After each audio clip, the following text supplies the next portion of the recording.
गुजरात के अहमदाबाद से London Gatwick के बीच उड़ान भरने वाली एयर इंडिया की फ्लाइट 171 उड़ान भरने के चंद सेकंड बाद ही क्रैश हो गई। इस हादसे में 260 लोगों की मौत हो गई थी।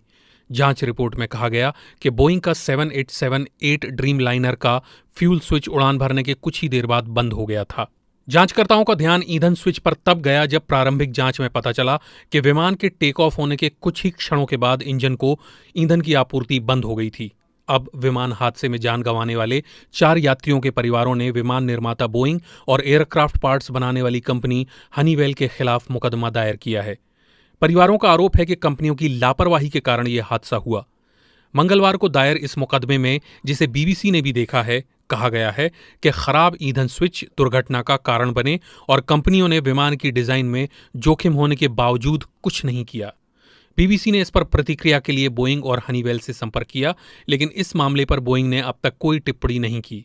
इसके बजाय उसने भारत के एयरक्राफ्ट एक्सीडेंट इन्वेस्टिगेशन ब्यूरो यानी AAIB की प्रारंभिक जांच रिपोर्ट का हवाला दिया। मुकदमे में आरोप लगाया गया है कि दोनों ही कंपनियों को 787 ड्रीम लाइनर और उसके पुर्जों को डेवलप करने और बाजार में उतारने के समय से ही दुर्घटना के खतरों के बारे में पता था। इसमें 2018 की FAA एडवाइजरी का हवाला दिया गया है, जिसमें ऑपरेटरों से फ्यूल स्विच के लॉकिंग मैकेनिज्म का निरीक्षण करने को कहा गया है, लेकिन इसे अनिवार्य नहीं किया गया ताकि ये सुनिश्चित किया जा सके कि इसे गलती से मूव यानी चेंज ना किया जा सके। अगर ऐसा हुआ तो फ्यूल की आपूर्ति बंद हो सकती है। AAIB की शुरुआती जांच रिपोर्ट के मुताबिक एयर इंडिया की फ्लाइट 171 के मामले में क्रैश की एक बड़ी वजह यह बताई गई कि विमान के दोनों फ्यूल कंट्रोल स्विच विमान के टेक ऑफ होते ही कट ऑफ पोजीशन में चले गए थे।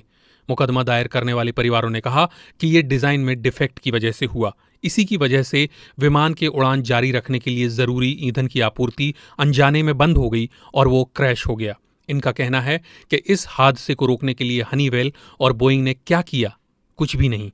मुकदमे के अनुसार कंपनियां एयरलाइंस को ये चेतावनी देने में भी विफल रहीं कि स्विचों का निरीक्षण और रिपेयरिंग आवश्यक है और उन्होंने इन्हें इंस्टॉल करने के लिए जरूरी रिप्लेसमेंट पार्ट्स भी अपने ग्राहकों को उपलब्ध नहीं कराए।